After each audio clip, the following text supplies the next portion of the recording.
El tema central de este video es el personalismo comunitario.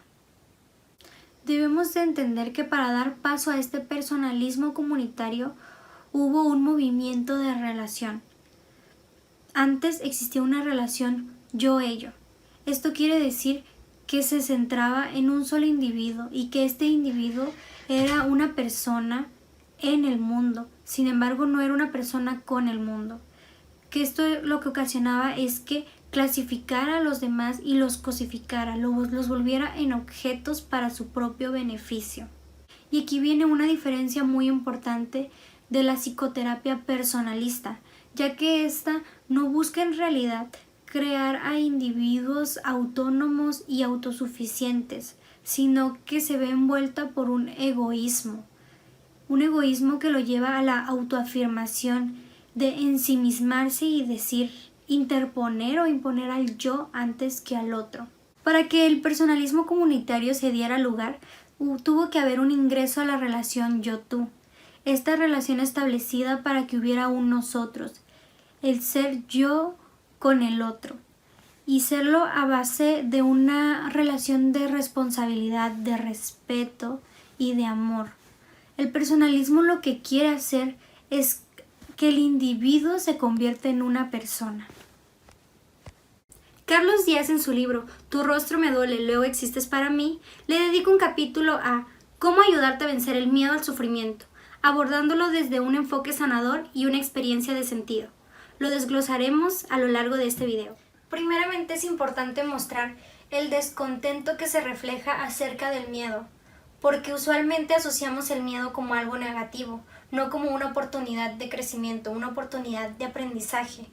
Por ejemplo, cuando el ser humano se le estanca o se le dice que ya debe de tener una identidad formulada, una vez que va creciendo y no sabe vivir en angustia, y no sabe vivir en preocupación, ¿qué pasa? Surgen estas crisis de identidad.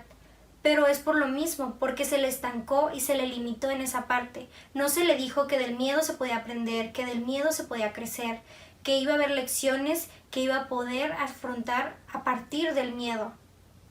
Y también se habla no nada más del miedo al miedo, sino también del miedo a la verdad. Pero no a cualquier verdad, sino a mi propia verdad. ¿Por qué? Porque esta me avergüenza, porque esta me incomoda, porque es que el otro sepa mis defectos y sepa mis debilidades. Nos resulta más cómodo juzgar al otro, ver los defectos del otro y que nuestra mirada no se fije en nosotros, porque eso nos lleva a un conocimiento y ese conocimiento nos lleva a que ya no podemos ignorar esos errores, sino que tenemos que trabajar en ellos y eso nos produce miedo. Y a su vez también nos habla de cuando nosotros utilizamos esta verdad para nuestro beneficio, cuando andamos cortos de mentiras a fin de que nos crean cuando mentimos la siguiente ocasión. Ahora continuaremos hablando de cuestiones más neurofisiológicas, como son los mecanismos del miedo. De acuerdo con la teoría de los 3 cerebros, el primero que se creó fue el arquiencéfalo, el que nos ayudó con las necesidades básicas como lo son respirar y comer. De ahí fue el sistema límbico, el que nos ayuda en cuestiones de lucha, de huida e inclusive nos llega a paralizar. Uno de los órganos fundamentales del sistema límbico es la amígdala.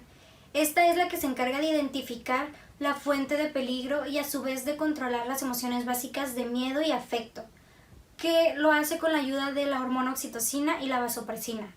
La diferencia con los animales es que si a eso se les llega a extirpar la amígdala, ellos dejan de sentir miedo, mientras que en los seres humanos lo más que puede ocasionar es un cambio en la personalidad, volviendo a la persona más calmada. Una vez que el miedo invade nuestro organismo, se producen cambios fisiológicos inmediatos, como lo son el aumento del metabolismo celular, la presión arterial, la coagulación en sangre, el sistema inmunitario deja de funcionar, así como todas aquellas actividades que no son esenciales para el organismo. Y la sangre se concentra en los músculos de mayor necesidad, como pueden ser las extremidades inferiores, por si se necesita salir y huir. Así también como facialmente las pupilas se dilatan para que la persona tenga mayor visibilidad de su entorno. El miedo como emoción primaria se le considera desagradable desde un inicio. Este nos puede ayudar ya sea que nos paralice ante situaciones o temores que pueden ser reales o imaginarios, o nos lleve por otro lado a actuar y ponernos en acción. El problema también es cuando surge esta disonancia de que en realidad no existe un peligro como tal, entonces las personas llegan a justificar su peligro, a inventarse ese peligro para justificar en realidad su miedo. Si el miedo se presenta es porque nosotros nos sentimos inferiores a aquello a lo que le tememos, a pesar de que nos llenemos de justificaciones, que en este caso Carlos Díaz hace referencia a los mecanismos de defensa de Sigmund Freud. También Carlos Díaz habla mucho de esto porque en su obra Del psicoanálisis al personalismo, pues habla como esta transición para convertir al individuo en persona. Entonces, uno de los principales mecanismos de defensa que se presenta ante cualquier situación es la negación, pero en este caso es la negación por el miedo, por la culpa, por la vergüenza. Por ejemplo, lo que pasa en un salón de clases, cuando el maestro está haciendo una anotación en el pizarrón, pero en ese momento lanza una pregunta al grupo y alguien la responde. Entonces el maestro voltea y pregunta ¿quién fue el que respondió? Y automáticamente se hace un silencio en el salón. ¿Por qué? Porque esa persona tiene miedo a que su aportación no haya sido la que el maestro esperaba, a que su aportación no haya sido suficientemente buena o que los demás lo avergüencen por lo mismo. Otro de ellos es la racionalización. Esto lo que hace es que nosotros nos creamos estas verdades, o más bien se ajusta a nuestra realidad para nosotros no sentir culpa o no sentir como que está saliendo de nuestros límites. Un ejemplo, yo soy salvavidas, entonces cada cierto tiempo nos ponen a hacer una prueba que es nadar 500 metros en menos de 10 minutos. Entonces, supongamos que llegue el día de la prueba, la presento, pero la hice más allá de ese tiempo, la hice en 12 minutos. Entonces, en lugar de aceptar y decir, es que la verdad no entrené y no me preparé para la prueba, no. Digo, ay no, es que ese día el entrenador nos puso a correr antes, entonces yo ya venía cansada y por eso no di los tiempos. Es una forma de ajustar las cosas a nuestra realidad para que no exista esta discordancia y no sintamos esta culpa. La proyección nos habla de cómo nosotros pues literal proyectamos esas cosas que se las adjuntamos a alguien más. Por ejemplo, algo típico que puede pasar en cualquier salón o a cualquier persona de ¿y por qué no le hablas a ella o por qué no le hablas a él? Es que le caigo mal, cuando en realidad tal vez tú ni le caes mal a esa persona, sino que a ti te cae mal o algo de esa persona te desagrada. Pero en lugar de buscar este diálogo y esta comunicación para avanzar, te es más fácil justificarte y decir es que le caigo mal. Y ya, ahí queda la situación. Se cierra este círculo de comunicación, este círculo de crecimiento. Un ejemplo más es la reactividad, que es cuando utilizamos un sentimiento opuesto a lo que estoy pues sintiendo en este momento. Por ejemplo, hablando del miedo. En lugar de mostrarme cobarde o de esa forma para no encasillarme en ese término, me muestro valiente, temerario. Pero lo que causa al final de cuentas esto es que se deforme la realidad de la persona y lo vuelva un pensamiento inflexible y rígido. La identificación. Este suena bastante interesante y creo que hasta suena como un cliché porque usualmente sucede, usualmente sucede con los padres. Muchas veces existieron padres que no pudieron cumplir esas metas o lo que se proponían para ellos mismos. Entonces le transfieren esto a sus hijos y dicen, no, tú vas a ser un gran pianista, o tú vas a ser un gran jugador, o tú vas a ser un gran médico, etc. ¿Por qué? Porque ellos no pudieron lograr eso para ellos, entonces se lo transmiten a sus hijos. Pero al final de cuentas, pues lo que hace es que ni es una realidad y puede llegar a causar frustración, no solamente en él como padre, sino especialmente en el hijo, al no poder cumplir esos objetivos. Y el desplazamiento se entiende como transmitirle este sentimiento a otro o al otro. Esta frustración que tengo yo, se la otorgo a alguien más. Por ejemplo, si yo me considero que no soy hábil intelectualmente o hábil en algún deporte, ¿qué voy a decir de los otros? Ah, no, es que mira, él no sabe jugar. Ah, no, es que mira, él está bien tonto, ni sabe. ¿Por qué? Porque estoy descargando mi frustración en el otro para no hacerme cargo de ella. Y por último, la regresión. Me da un poco de risa este ejemplo porque usualmente se le asocia a las mujeres, que es el querer regresar pues a edades más jóvenes y fingir cuando les preguntan por su edad. Si tengo, en mi caso yo 22, decir que tengo 18. ¿Por qué? Porque anhelan de alguna forma volver a esa etapa o algo que se vivía en esa etapa. La sociología del miedo varía de acuerdo a la época y a los contextos históricos, y la enfermedad y la muerte nos los recuerdan. Nos hacen recordar este miedo que nos invade el no ser. Nos hace recordar que no somos seres completos, que no somos tan autosuficientes como lo creemos y que tarde o temprano vamos a enfrentar el sufrimiento. Y que muchas veces este no va a estar dentro de nuestro control. Es una realidad que se nos va a imponer. A su vez, es cuando nosotros empezamos a crear todos estos eufemismos. Nos llenamos de palabras bonitas, nos decimos ahora sí lo que queremos oír, nos endulzamos el oído. ¿Para qué? Para no sentir tan mal, para no sentirnos con tanto miedo, y nos llegamos hasta a mentir. Y no quiere decir que esto no sea una experiencia de la realidad, pero no es la realidad en sí misma. Un ejemplo claro es lo que estamos viviendo en este momento, la pandemia. ¿Nos ha afectado? Sí, nos ha recordado muchas cosas que nosotros creíamos como seres humanos, que teníamos el control de todo, pero llegó algo que nos rebasó, una realidad que se nos impuso y nos hizo quedarnos en nuestras casas. ¿Y qué es lo que pasa? Que nos llenamos de todas estas palabras esperanzadoras. Nos ponemos ya a planear qué es lo que va a pasar después, porque en realidad no estamos siendo 100% conscientes de este miedo, de este sufrimiento. Lo estamos evadiendo de cierta forma y no lo estamos abrazando y buscando un aprendizaje de él. En algunos sentidos puede ser que hay personas que en realidad sí están tomando esto como un trabajo de conciencia y ver y darme cuenta que no es cierto, que no tengo el control de todo, que va a haber cosas que me van a rebasar, que van a rebasar mis límites y en las cuales no voy a poder hacer nada, pero sin en cambio no es no hacer nada, sino que puedo trabajar en ello y puedo obtener un crecimiento de esto. Por otra parte existe esta cuestión de las religiones. ¿Cómo es que las religiones también han utilizado el miedo para conseguir a sus seguidores?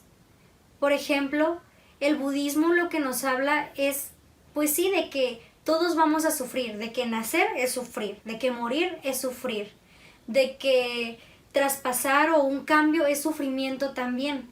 Entonces, ¿qué es lo que hace? Que todas sus doctrinas o todas sus leyes o todo lo que los rige es entonces evitar este sufrimiento. En lugar, otra vez volvemos a lo mismo, a abrazarlo. La religión católica, ¿qué es lo que hace? Que lo sigan a través del miedo. Existen personas que sí, en realidad tienen una fe y tienen sus bases sólidas o con las que sustentan esta fe, pero hay otras personas que solamente rigen esto por el miedo, por la cuestión de que existe un infierno, que existe un cielo, que existe un limbo, donde las personas que no hacen ciertas acciones que son buenas para la iglesia, ¿qué es lo que te lleva a este miedo de que después de la muerte, ¿a dónde me voy a ir? Al infierno. Y juegan entonces con este miedo, utilizándolo pues a su favor, para bien o para mal. Otro tema que nos menciona el autor que se me hace bastante interesante es el miedo al dejar de ser, o cómo también este miedo se ha ido modificando de acuerdo al siglo. En este caso, en el siglo XIX, el mayor temor que se tenía era de qué va a pasar después que yo muera. No tanto el miedo a la muerte en sí, sino el a dónde voy a ir, qué va a ser de mí, qué va a ser de mi alma, qué va a ser de mi cuerpo, qué va a ser de mi espiritualidad. Y entonces la religión se basaba mucho en esto, de prometer un paraíso, de prometer una reencarnación, de prometer algo más para hasta cierto punto apaciguar este miedo, otra vez llenarnos de eufemismos. Ahora en el siglo XXI surge lo opuesto a este miedo. Ahora las personas tienen miedo a vivir de más, a extender su sufrimiento y el sufrimiento de sus seres queridos. Por eso están en tanto debate estos temas de la eutanasia y la muerte asistida, un tema del cual el profesional Carlos Díaz ha hablado mucho en Latinoamérica, ya que aún existen muchos países que no aprueban esta ley. Y entonces es hablar de cómo existen tal vez derechos humanos, pero también no existe este derecho al bien morir, por así decirlo. Entonces, a su vez, también podríamos considerarnos como animales o seres miedosos. Y entonces entramos como en este proceso cíclico de nos enfermamos y tenemos miedo. Y entre más miedo tenemos, más nos enfermamos. Esto nos da la pauta para hablar acerca de las psicopatías, o como Carlos Díaz las denomina, psicosociopatías. Estas constituyen un límite grave de la condición humana, de cómo nos relacionamos con el otro. Y existen ciertas características que él considera que si reunimos estas características nos van a llevar a la decadencia. Una de ellas es la carencia del sentido del tú. El psicosociópata trata a las personas como si fueran un objeto, sin siquiera detenerse un momento a analizar o a preguntar cómo es que se sienten. Las vuelve en un ello, y si recordamos a Buber, el volverlas a un ello los hace volverlos a un eso, las cosifica y se vuelven como objetos que podemos usar y desechar sin tenerles ninguna compasión. La carencia de empatía emocional. Esto quiere decir que los psicópatas no tienen una emoción aplanada, acartonada. Para ellos todo significa lo mismo, es muy lineal. Por ejemplo, las palabras violación, asesinato, suenan lo mismo que si a él le dijeras árbol, silla, mesa. ¿Por qué? Porque algo en su cerebro no está activado, no funciona igual que los otros. Su cerebro emocional, su sistema límbico no funciona, por lo cual ellos no miden el grado de las consecuencias de sus actos. Carencia del sentido de la moral. Para los psicópatas, todos los motivos por el cual realicen un crimen es bueno. Usualmente los policías intentan hacerlos confesar yéndose por la vía del arrepentimiento o de la culpabilidad. Sin embargo, esto carece de sentido para ellos. Al contrario, si te vas por la megalomanía o por la vanidad, es algo que a ellos les mueve, el ser reconocidos, el tener la atención de todas las personas o de los demás. Y si los comparas tal vez a lo mejor con otro criminal, inclusive puede ser más efectivo que ellos lleguen a confesar sus crímenes porque quieren ser más que el otro. Ahora también otro punto es por la funcionalidad. Si lo que a ellos confesar les va a traer un beneficio, por así decirlo, o les va a reducir una condena, pues entonces confiesan porque es algo benéfico para ellos, no tanto por un arrepentimiento sincero o sentir culpa como tal. Inteligencia luciferna. Son estos psicópatas que son inteligentes pero a la vez son malvados y son considerados los más peligrosos debido a la capacidad que tienen para planear y la estrategia para cometer sus crímenes. A su vez, porque ellos disfrutan el cometer el crimen, el delito, les lleva a hacerlo placentero. Cuando estaba leyendo este concepto me recordó mucho al criminal Ted Bundy, que ya sea en Netflix, que se encuentran sus videocassettes o sus audios de las entrevistas que le realizaron, o incluso una película que es protagonizada por Zac Efron, pues me recordó mucho porque era una persona que se le consideraba inteligente. Inclusive cuando dictan la sentencia de este criminal, el juez dice que él siente que es un desperdicio que él sea condenado a muerte, porque tenía una inteligencia destacable, una inteligencia privilegiada. Sin embargo, le daba mucha pena que él no pudiera haber diferenciado lo que estaba haciendo mal, sus crímenes o las acciones que estaba tomando y cómo esas dañaban a los otros, y haya tomado otro camino. Y le dice que le hubiera dado muchísimo gusto verlo en otra situación, que le hubiera gustado verlo siendo un abogado reconocido porque él estaba estudiando derecho, a comparación de verlo como un criminal y haber dictado su sentencia de muerte.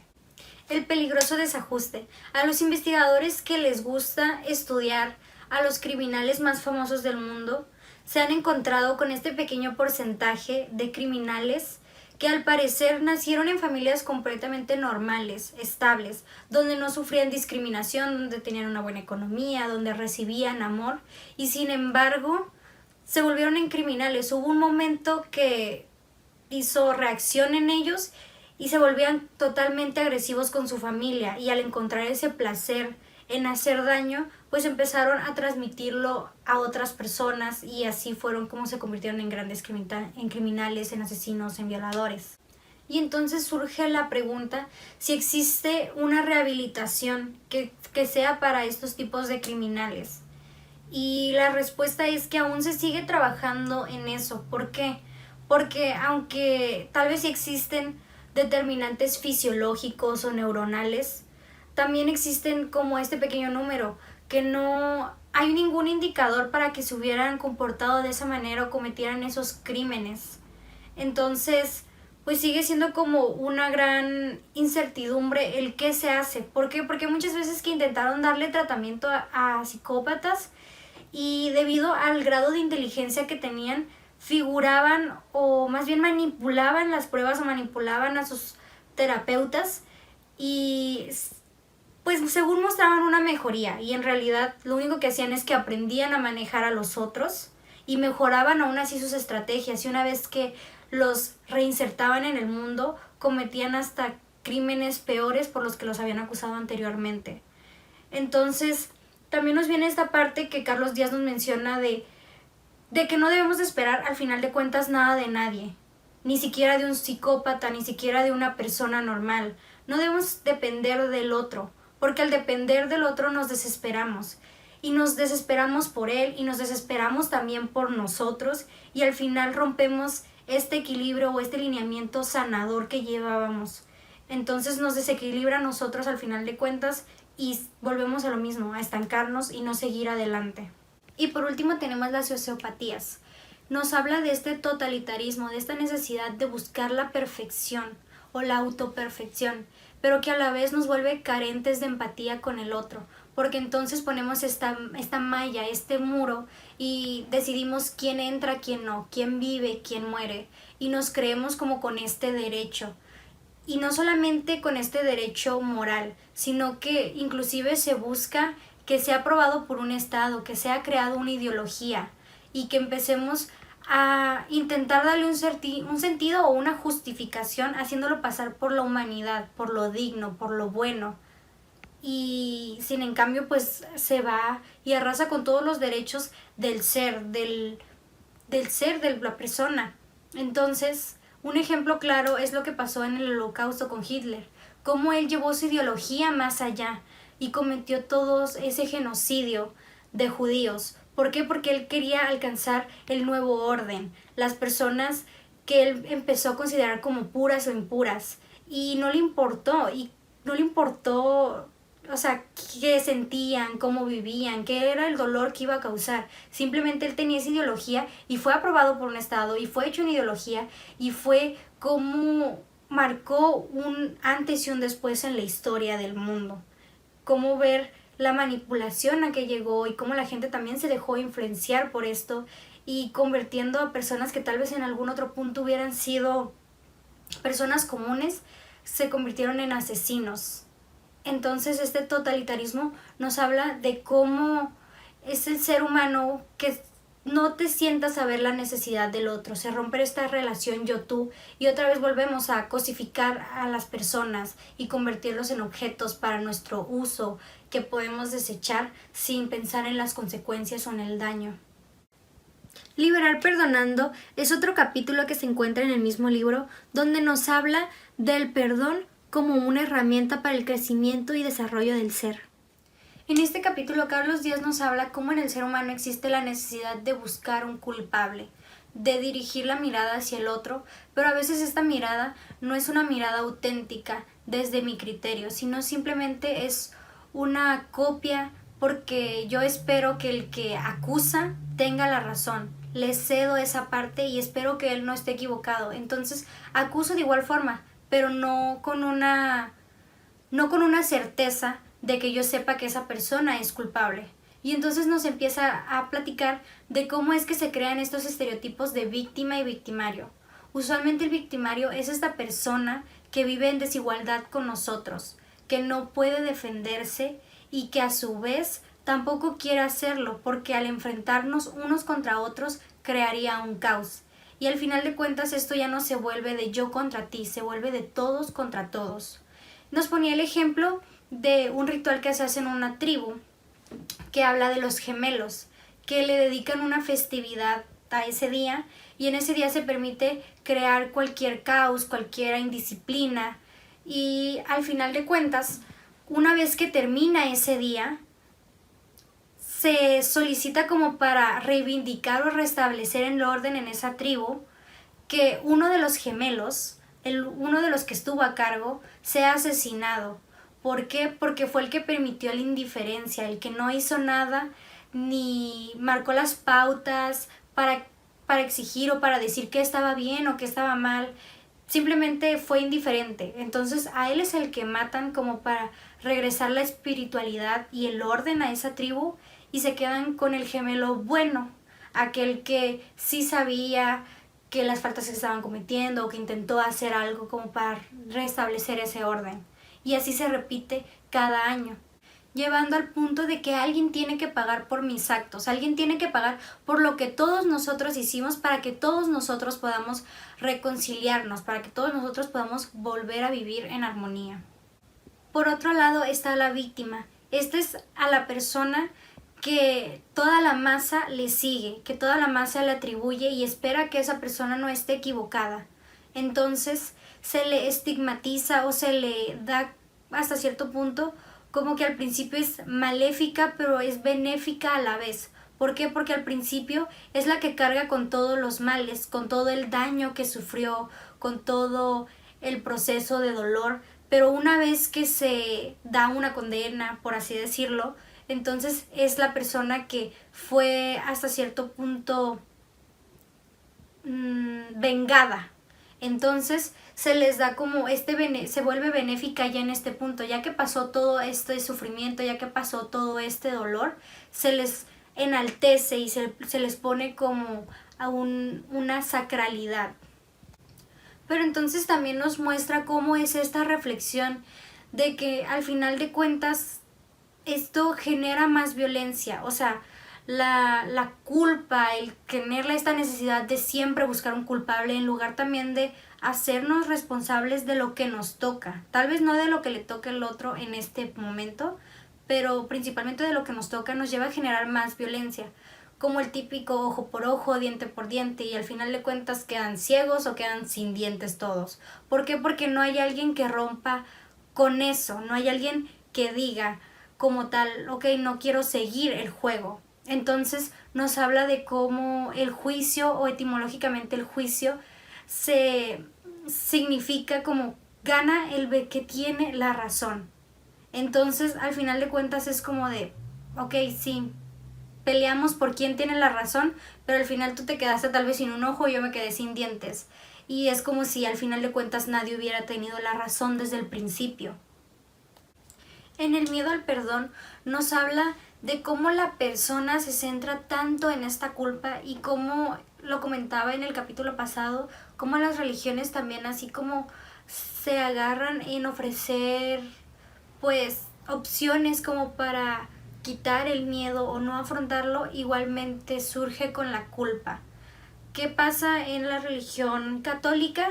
Para yo liberarme, para yo sentirme perdonado, asisto con un cura, asisto con un padre, voy a un confesionario, confieso mis pecados y espero que él los absuelva, él los vuelva propios, los vuelva suyos y ya no míos. Y ahí queda todo, o sea, a partir de ahí yo ya soy perdonado y puedo continuar con mi vida. Pero aquí nos habla de cómo existen personas que no pueden, tienen miedo a ser perdonados, tienen miedo no solamente a ser perdonados por el otro, sino a ser perdonados por ellos mismos, a tener que trabajar con eso, a tener que aceptarlo y cómo esto se vuelve como un monstruo y que los va comiendo poco a poco, transformándose en trastornos que más adelante los lleva a imposibilitarlos, a estancarlos y quedarlos sin un crecimiento. Cuando se habla de remordimiento destructivo, es la cuestión que pasa cuando la persona espera que el acto que cometió, la falta que realizó, sea borrada. Sin embargo, es esta misma persona que la está recordando y recordando y se vuelve en un doble remordimiento. Inicialmente pues el remordimiento o la culpa de la falta que se cometió, pero entonces el segundo remordimiento es el seguir repitiéndolo sin querer seguir adelante, sin querer trabajar con él. Y entonces estamos hablando de una culpabilidad patológica y siendo autodestructiva, dañándonos a nosotros, porque es muy diferente sentir culpa y querer trabajar, enfrentarnos con esa culpa, verla frente a frente y que sea una puerta de acceso a ver nuestros errores, a trabajar y buscar no volver a cometer otra falta. El autor nos habla de cómo para él Nietzsche y Baudrillard erraron al pensar que en primera el perdón fuera como otorgarle, ok, esta culpa ya no es tuya, esta culpa es mía, o sea, la apropiación de esa culpa o de ese remordimiento, y a su vez de decir, ok, el perdón es algo que me sana, es algo que me reestructura, pero hablando de un perdón no trabajado, porque en realidad un perdón no trabajado o no aceptado una falta no se vuelve en un perdón sanador, sino se vuelve en esta deuda impagable o en este círculo vicioso de nada más seguir con esta culpa y seguir con ese remordimiento y seguir en un estancamiento. El escrúpulo inhabilitador, entendiendo principalmente que el escrúpulo es también esta aprensión a determinadas cosas que al mismo tiempo también puede ser que nos produzcan asco.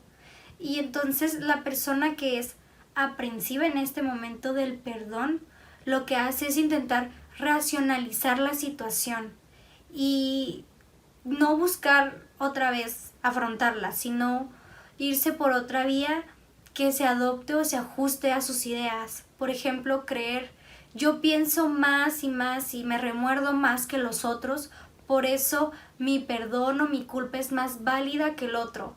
Y volvemos a lo mismo, no busca aprender de ella, sino simplemente de alguna forma al mismo tiempo crear una vanidad y una competencia por quién se siente más culpable que el otro. Otro es el hundimiento desesperanzado, y esto es que la persona se quede estancada en ese pasado y no busque avanzar. Y esto pues es un error que comúnmente se comete en lugar de buscar el sano reconocimiento de esa falta y continuar. Porque al volverse en esto obsesivo, pues nos lleva a no ver otra salida y encerrarnos en esa idea. Y, por ejemplo, esto fue lo que condujo a Judas a suicidarse. La idea de que había traicionado, la idea de que había cometido una falta, pero no salir de eso, no ver qué puedo hacer. Ya cometí esta falta, estoy arrepentido, me duele lo que hice, pero ¿qué puedo ser ahora? ¿O quién puedo ser ahora? Por último, tenemos a la tentación de juzgarse.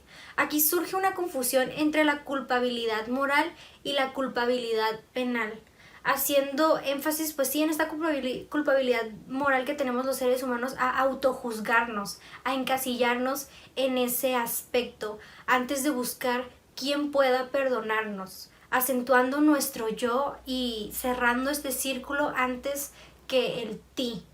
Y nos suena un poco paradójico esta situación porque, ok, me culpabilizo, pero ¿qué logro con culpabilizarme? No logro nada más allá, porque si quiero decir, ok, soy la persona más mala del mundo, ok, eres la persona más mala del mundo, ¿y a qué?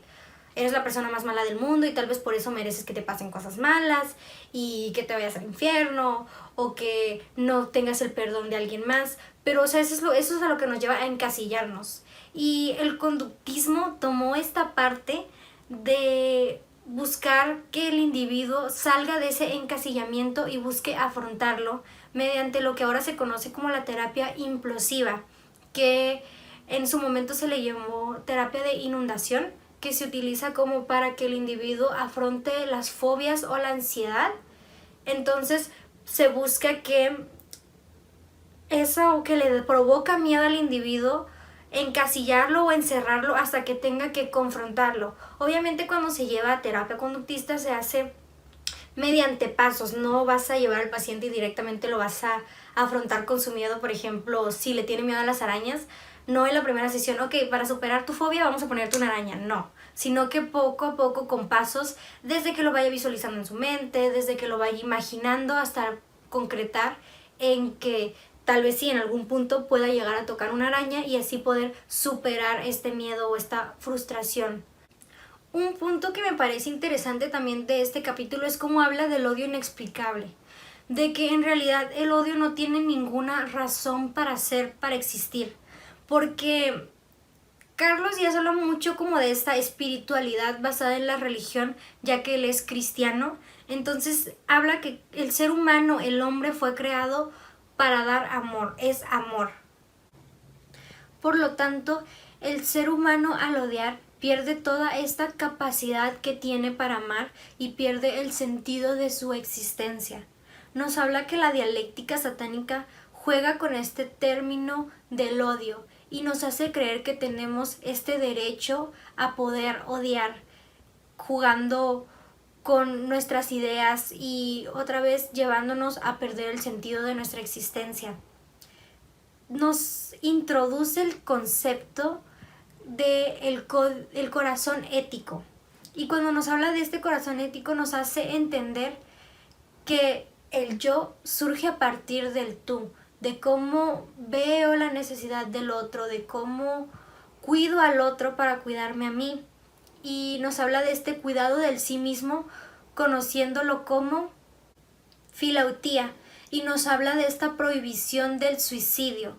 Y por otro lado, como también no nada más es ver hacia nosotros, sino ver hacia el otro, nos habla de la otrofilia y la prohibición también de la otricidad, de cuidarnos, cuidar al otro para cuidarme.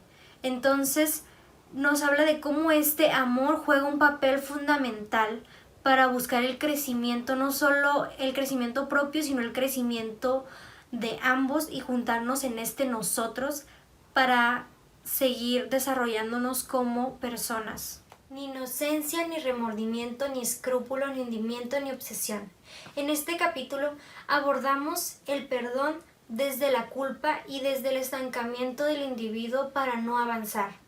Nos dice cómo es que funciona esta culpa, cómo es que el individuo se martiriza a sí mismo no aceptando la responsabilidad de la situación. Una vez que uno comete una falta, por su simple obstinación, por su simple ego, se cierran muchas puertas que pueden ser la pauta para un aprendizaje, para aprender de las lecciones, aprender de los errores, aprender de esa falta y buscar un crecimiento, un desarrollo personal.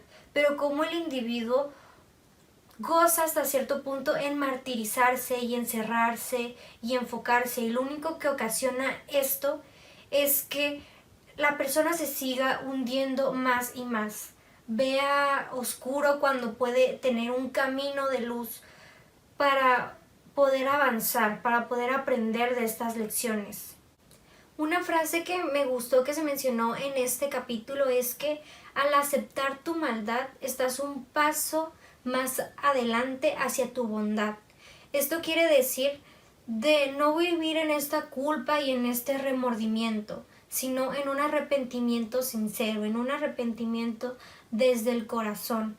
Saber que cometimos una falta, pero abrazar esa falta desde la conciencia, porque quien no se arrepiente se queda en este primer plano, donde no solamente es estancarse y quedarse con este pensamiento inflexible, sino es quedarse en este plano de no ir más allá, quedarse estancado en el pasado posiblemente. Sin en cambio, aquella persona que se arrepiente pasa a un segundo plano, pasa a un segundo contexto, que es que se salga de toda esta oscuridad y vea un futuro, vea una esperanza, aspire a ser alguien mejor, aspire a ser una mejor persona, un mejor padre, un mejor hijo, un mejor hermano, y nos lleve a un desarrollo pleno del ser. Un tema que me hizo reflexionar es el de disculpar no es perdonar. Lo que refiere Carlos Díaz es que muchas veces utilizamos estas palabras de una manera equívoca, ya que en realidad no conocemos el concepto como tal o todo lo que conlleva este concepto. Y la diferencia radica en que el perdón o el perdonar es de una parte que cometió una falta pero está arrepentida de verdad, y de otra parte que es, ok, acepto tu arrepentimiento y en ningún momento voy a volver a utilizar esta falta para echártelo en cara, para juzgarte. Voy a dejarlo atrás y vamos a buscar el crecer juntos a través de este perdón. Y considero que esto se aplica bastante en las relaciones de pareja de ambas partes, tanto la parte que cometió la falta como la parte que supuestamente perdona. ¿Por qué? Porque puede ser en primera instancia que la persona en realidad no esté arrepentida de corazón, sea un arrepentimiento falso, solamente para obtener otra vez que la persona tal vez reconsidere que vuelvan a estar juntos o reconsidere el continuar con la relación. Y segundo, la parte de la persona que perdona, que puede ser que en realidad finja que perdona y que en tiempo más adelante vuelva a recriminarle esa falta, vuelva a traer esa falta del pasado al futuro y entonces, o al presente más bien. Entonces impida este crecimiento de ambas partes. Por eso es muy importante el ser conscientes de todo lo que conlleva el perdonar. Y esto no significa que las personas necesariamente, en este caso la pareja, tenga que seguir junta, no. Pueden perdonarse y decidir, pues cada quien seguir su camino. Pero voy a lo mismo, ser conscientes de que se perdona y de pedir el perdón. Ahora hablemos de el disculpar. Esto es lo que pasa cuando yo no me doy cuenta de la acción, cuando la hice sin ninguna intención o definitivamente yo no pude evitarla. Entonces, por lo cual, al final de cuentas, yo no soy culpable porque lo hice a través de la inconsciencia. Y al no haber un culpable, pues no se necesita un perdón en sí. Solamente se debe disculpar esta acción. Y pues sí, evitando o considerando las situaciones que suscitaron esto para futuro no volver a cometerla. Entonces nos hace énfasis de este perdón verdadero, de este perdón desde la conciencia, de hacernos responsables del delito, del crimen, de la falta, de verlo frente a frente y aceptar la responsabilidad que nos corresponde para así poder aprender de ella, buscar un crecimiento. Y nos habla también mucho de cómo, si creemos en un Dios, cómo este es un Dios con nosotros, buscar su perdón a través de la religión, pero sobre todo el perdonarnos a nosotros mismos, porque si nosotros no nos perdonamos por nuestras faltas, es como si en realidad no estuviéramos perdonando de manera general. Es como seguir enfrascados en esta idea y no buscar nuestro progreso. Porque si nosotros no perdonamos nuestras faltas, no las abrazamos, lo que va a pasar es que vamos a empezar a crecer, según Sigmund Freud, con estas asociaciones y nos vamos a estancar en etapas y no vamos a poder tener un desarrollo completo como individuos. Porque yo asocio, he sido culpable, he sido castigado o he recibido un castigo y al final de cuentas termino siendo culpable otra vez.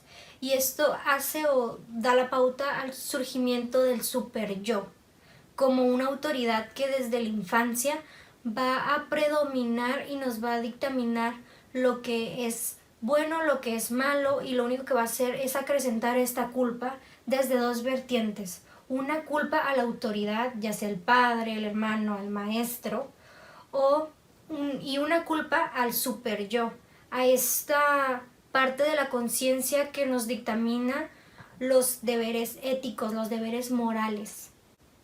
Y entonces da la falsa idea de que si quiero la atención del otro, no va a ser por el amor o por la aceptación de mi ser auténtico, sino va a ser de la aceptación a través de mi culpa, de la mirada del otro para que se gire hacia mí a través de que me tenga que estar castigando. Entonces, ¿qué va a hacer el infante? ¿Qué va a hacer el niño? Ok, para tener la atención de mis padres, si me porto bien, ellos no me prestan atención.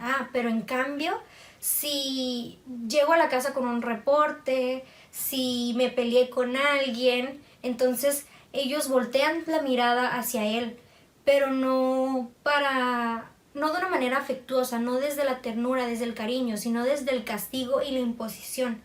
Entonces va a buscar, si nada más es lo único que obtengo de mis padres a través de esto, pues entonces sigue creando estas conductas delictivas, estas conductas que le hacen daño a él más que a otra persona, porque se vive a través de la culpa, porque se vive a través del otro, cuando en realidad es él quien se debe de perdonar primero y aprender a crear lazos de ternura, de amor, de confianza, de comunicación, de asertividad hacia el otro, no solamente hacia el padre, sino hacia las demás personas, hacia los amigos, hacia los docentes, para erradicar este pensamiento, desaparecerlo y así poder llegar a una reconciliación conmigo mismo y reconciliación con los otros, con el otro. Para comenzar de cero es comenzar a través del perdón. El perdón es vivir en esto nuevo sin tener otra vez que regresar a esta tiranía de las consecuencias, porque al final de cuentas el acto ya se cometió, ya no se puede regresar uno al pasado y cambiarlo por más que uno quiera. Simplemente las cosas son así. Es perdonar y volver a este presente para romper con la obsesión del pasado, pero también con la angustia de un futuro. El perdonar es perdonarse también a uno mismo, porque debemos recordar que en realidad nadie da lo que no tiene y que usualmente lo que rechazamos del otro es también algo que rechazamos de nosotros mismos. El perdonar también es hacerlo a través del amor y eliminando o erradicando el odio. Y también hacerlo a través de una responsabilidad, porque igual puede ser que tú perdones, pero si en realidad la persona no está buscando el perdón o pidiendo ese perdón desde su conciencia, desde un arrepentimiento, desde una responsabilidad afectiva, por así decirlo, entonces tampoco él se está perdonando ni está permitiendo que el perdón llegue a su vida. Perdonar también es hacerlo a través de no buscar quién tiene la razón. Es buscar esta paz, buscar ser comunidad con el otro, buscar un bien común. Perdonar no es olvidar, sino recordarlo como perdonado. Por eso esta típica frase de perdono pero no olvido es correcta hasta cierto punto. Es volver a recordar, pero para no volver a cometer los mismos errores. Y recordarlo, pero que ahora sí que la herida no sangre, que la herida no duela. En conclusión, el perdón es revitalizar al ser. Soy amado, luego existo. Soy escuchado, luego existo. Soy perdonado, luego existo. En el libro Psicología de la Persona, Fundamentos Antropológicos de la Psicología y la Psicoterapia de José Domínguez, nos habla del tema relación terapéutica, viéndola esta desde el aspecto de un encuentro entre el terapeuta y el acompañado, entre el que necesita ayuda y el que le ayuda. Para hablar de esta relación terapéutica es importante retomar al pensamiento de Buber, de cómo se hace este ingreso a una relación yo-tú, a una relación de compromiso, de salir de mí para unirme con el otro a través de la responsabilidad, de la conciencia, buscando así un crecimiento en la relación, en la realización de las personas que integran este encuentro y a su vez hacerlo mediante el compromiso con el otro. Y Yalón nos confirma esto diciendo que la relación o el compromiso que existe en esta relación es lo que va a llevar a la cura. Si bien sabemos que existen roles definidos de terapeuta y acompañado y que es uno el que guía al otro directamente dándole las herramientas para su crecimiento, para su desarrollo, esto no quiere decir que el acompañado no aporte nada a la relación.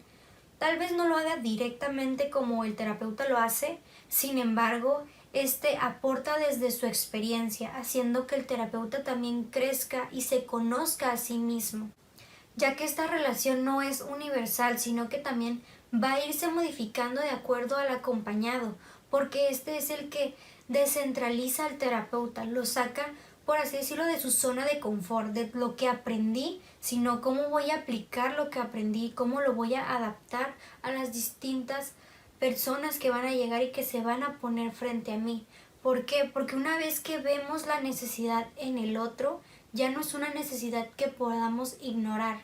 Y no nada más como con Levinas lo decía, como un mero deber ético, sino como esta necesidad de atención, esta imposición del otro y llevarlo más allá, llevarlo en este compromiso para los dos, formar un nosotros y crecer en esta unión. No es literal que el yo del terapeuta se alinee con el tú del acompañante, sino es lograr esta autonomía en referencia del otro.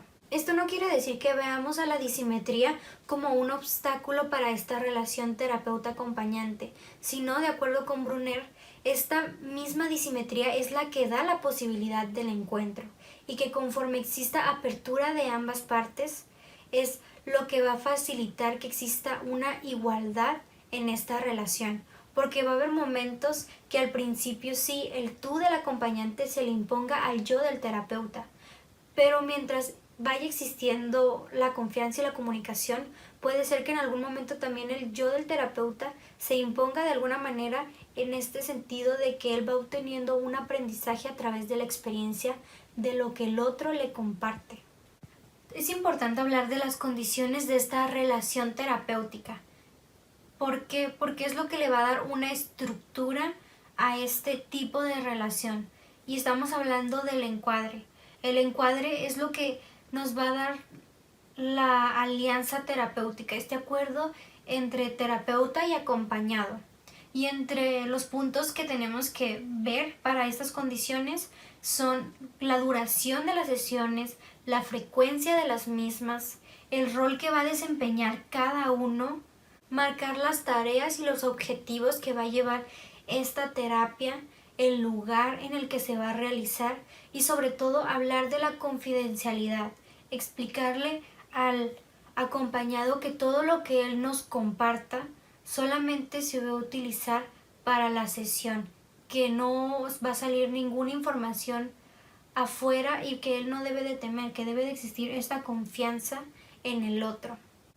Y no es nada más como decírselo que él crea en mí, sino que está avalado por el secreto profesional del terapeuta, así que no tiene nada que temer. Y saber distinguir que este tipo de relación no va a ser igual a la que si fuera con otra persona, como una amistad o como si fuera un familiar, sino que pues sí, lleva cierta formalidad y sin embargo eso no quita que el terapeuta puede mostrar empatía, puede mostrar calidez, puede mostrar carisma y seguir siendo auténtico dentro de esta relación. Porque debemos de recordar que, por ejemplo, en el conductismo al terapeuta se le ve también como un modelo, como un reforzador de las conductas que tiene el acompañado. Y en el cognitivismo se le ve como un orientador. Entonces hay un rol que desempeña cada uno y debe de saber hasta qué límites pueden entablar esta relación, que no salga dentro de lo establecido para que ambos puedan funcionar en armonía y que ambos estén comprometidos en seguir estas pautas. Ahora voy a hablar acerca de las competencias propias del encuentro terapéutico.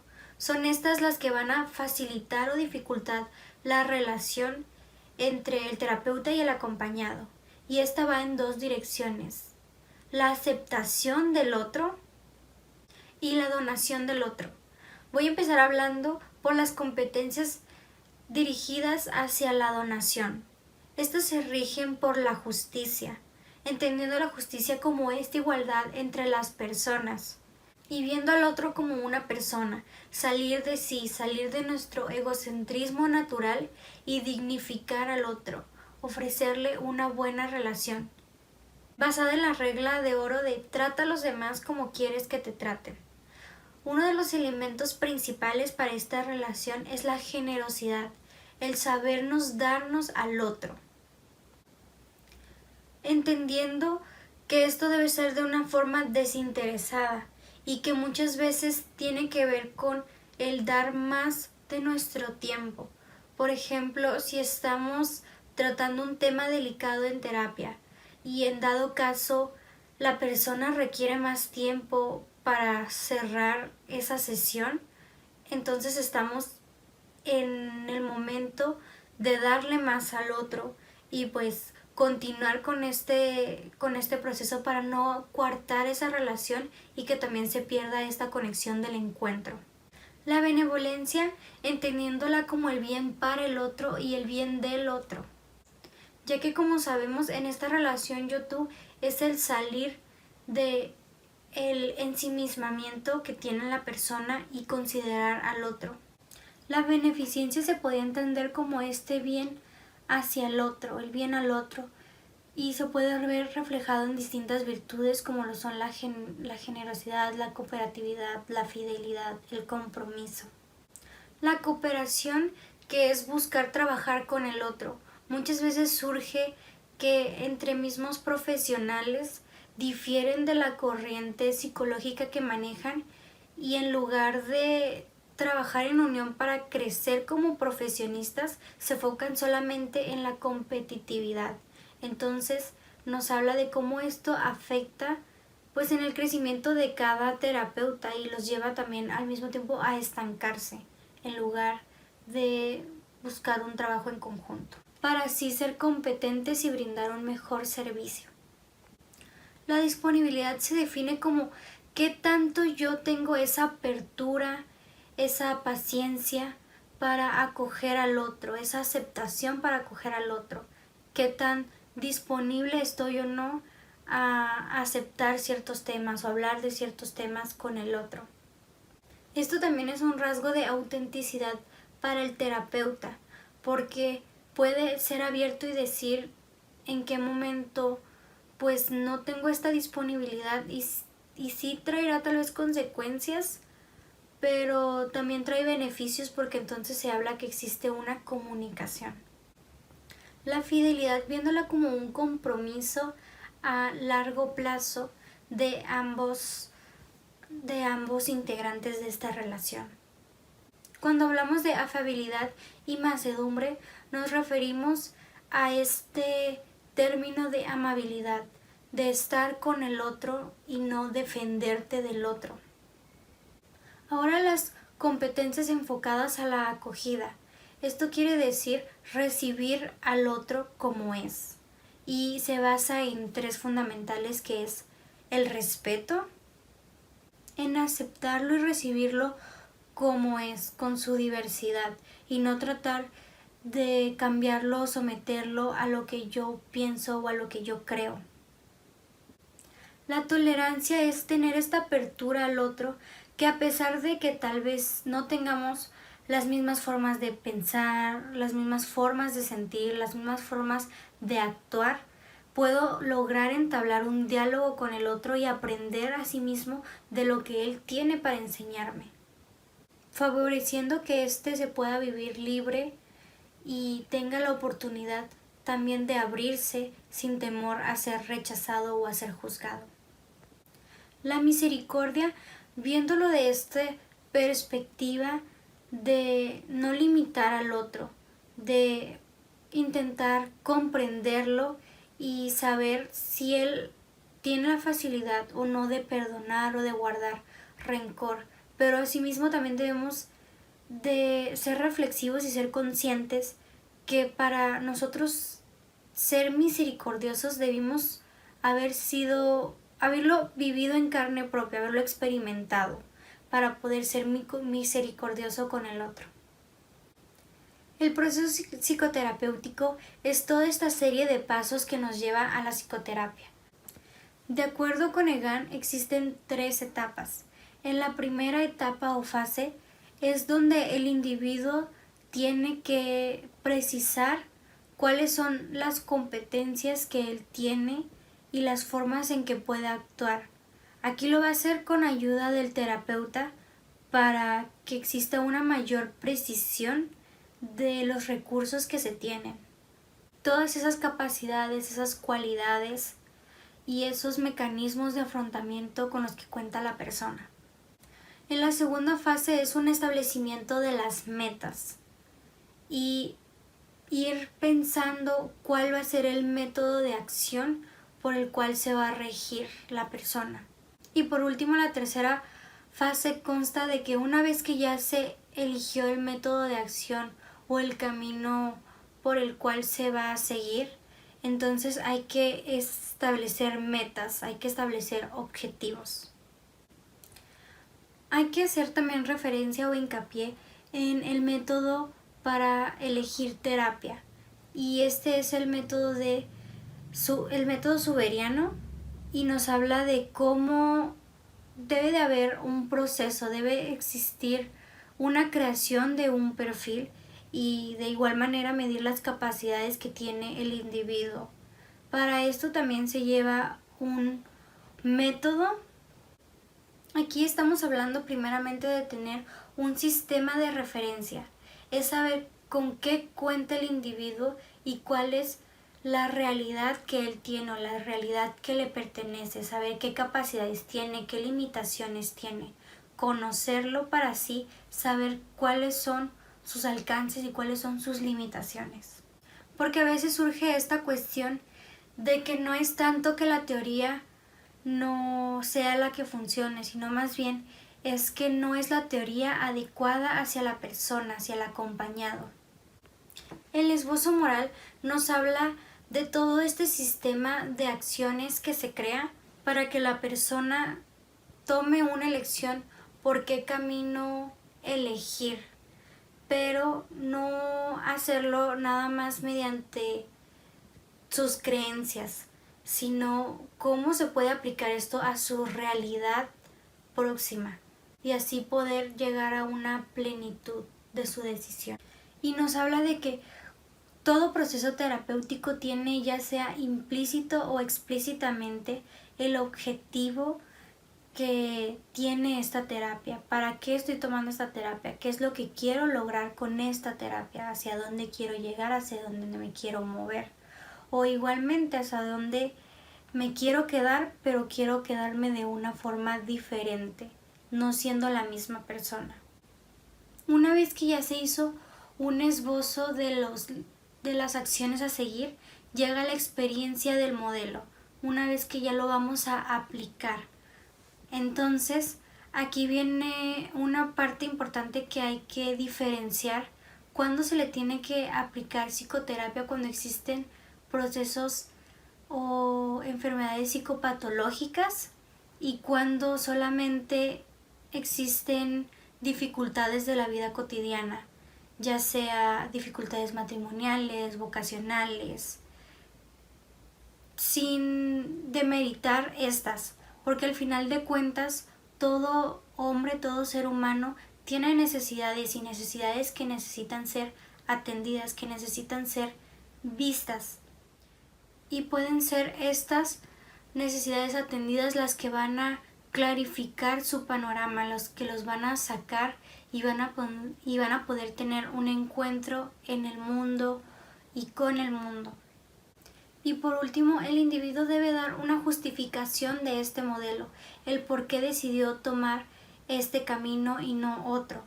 Y es como dar cuentas, pero dar cuentas para que haga una reflexión de su propio proceso, de que se haga responsable y lo haga desde una conciencia plena de hacia dónde quiere llegar y si ha existido un cambio o no durante el transcurso de esta elección. Para poder brindar esta justificación se hace a través de las consecuencias, a través de lo que se obtuvo y cómo se manejó esto. Y si esas consecuencias no solamente tienen que ser para mi bienestar, sino también darme cuenta que debe ser para el bienestar del otro, como lo hemos ido manejando a lo largo de este video, este encuentro con el otro. Entonces por eso también hay que ver que de alguna forma también resulte beneficiado viéndolo desde este aspecto también moral. Y una de las justificaciones que se dice es porque es bondadosa, y viéndolo esta bondad desde lo que se conoce socialmente, desde la historia, desde lo que se acepta como bueno. La justificación boniciosa es la que nos dice cómo esta voluntad se mueve hacia el bien. Y por último, la justificación benigna, que no solamente me va a traer bienestar a mí, sino que va a traer bienestar al otro, que puedo compartir y vivir en mi individualidad, pero también puede ser para una comunidad e inclusive para una sociedad. En segundo lugar está el esbozo, si este se ha enfocado a la realidad moral de la persona y de los otros, si en realidad la persona ha hecho una apropiación auténtica y si se puede ver reflejado que tuvo un antes y un después, si existió un crecimiento, si la persona estuvo dispuesta a dar de sí.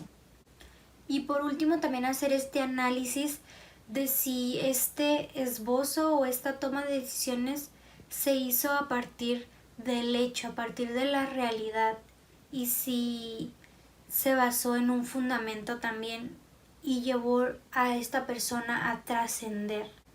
Como último tema, pero no menos importante, nos habla de las condiciones de la logoterapia para el ejercicio de este método. Como nos decía Carl Rogers, la mejor terapia es el terapeuta, por lo cual Lucas también nos dice que esta debe estar enfocada tanto para el paciente como al terapeuta y nos brinda ciertas características que deben de observarse al momento de realizar el método. Hasta cierto punto en algún momento van a sonar algo contradictorias, pero al final de cuentas nos habla como de tener estas dos partes para comprender mejor al individuo. Primero es confiar en la persona, verlo más allá de sus dificultades y verlo como que puede tener un crecimiento. Y por otro lado la logoterapia nos dice que, sí hay que verlo, pero también hay que verlo desde su realidad, ver cuáles son sus límites que dan lugar a las patologías y cómo entran también en ellas. Otro punto es sí conocer las causas de las patologías, pero también tener ese criterio de en qué momento es mejor ignorarlas, porque si es algo que ya no se va a poder cambiar, ¿de qué sirve estar revictimizando a la persona? Sino mejor pues ignorarlas y buscar otra vía de crecimiento y de desarrollo. El terapeuta debe de entender que no todas las personas tuvieron una oportunidad de sanación, pero también identificar a aquellas que tuvieron esa oportunidad y no la aprovecharon. El terapeuta también debe de tener un sistema de valores ya establecido, sin embargo debe saber ser respetuoso del sistema de valores de la otra persona. Debe de saber confrontar al acompañado, hacerle entrar en un contacto con su realidad, que sea consciente de las justificaciones que él se pone, ya sean neuróticas o no, y de las limitaciones que él se impone solo, sin ninguna interferencia de los otros. Además, es no tanto empezar a ahondar en el por qué le suceden las cosas al acompañado, sino más bien qué es lo que el acompañado hace cuando le suceden las cosas. Buscar, investigar y ahondar en qué métodos de afrontamiento tiene para sobrellevar las situaciones, cómo es que actúa, cómo es que reacciona, cómo es que analiza la situación. Existen condiciones que deben ser necesarias para que un proceso terapéutico sea viable. Entre la primera es que el terapeuta y el acompañado tengan el mismo lenguaje. Esto quiere decir que estén en sintonía, que estén sincronizados, que sepan qué rol va a cumplir cada uno, qué objetivos son los que se plantearon y vayan en esta línea encaminados los dos juntos. Que el acompañado sepa aceptar que el proceso terapéutico no es una sanación automático, no es una sanación lineal, sino que va a haber momentos en los que van a haber recaídas, en los que va a haber regresiones, pero que sepa lidiar con estos sucesos, con estos acontecimientos. Y aquí viene un punto importantísimo, que el acompañado debe darse cuenta que él es el responsable de su proceso de sanación, que no nada más es sentarme y recibir terapia, sino que se tiene que trabajar en ese proceso, que se tiene que él hacer responsable, que tiene que plantearse propias metas, compromisos, no con el terapeuta, sino con él mismo, con su proceso, para que así él sepa tomar las riendas de su vida. Y por último, nos encontramos con el que el acompañado también sepa lidiar con los síntomas, que se dé cuenta que muchas veces sí se van a poder eliminar, pero que también la sanación no cuenta nada más como la eliminación de los síntomas, sino es saber sobrellevarlos y saber afrontarlos.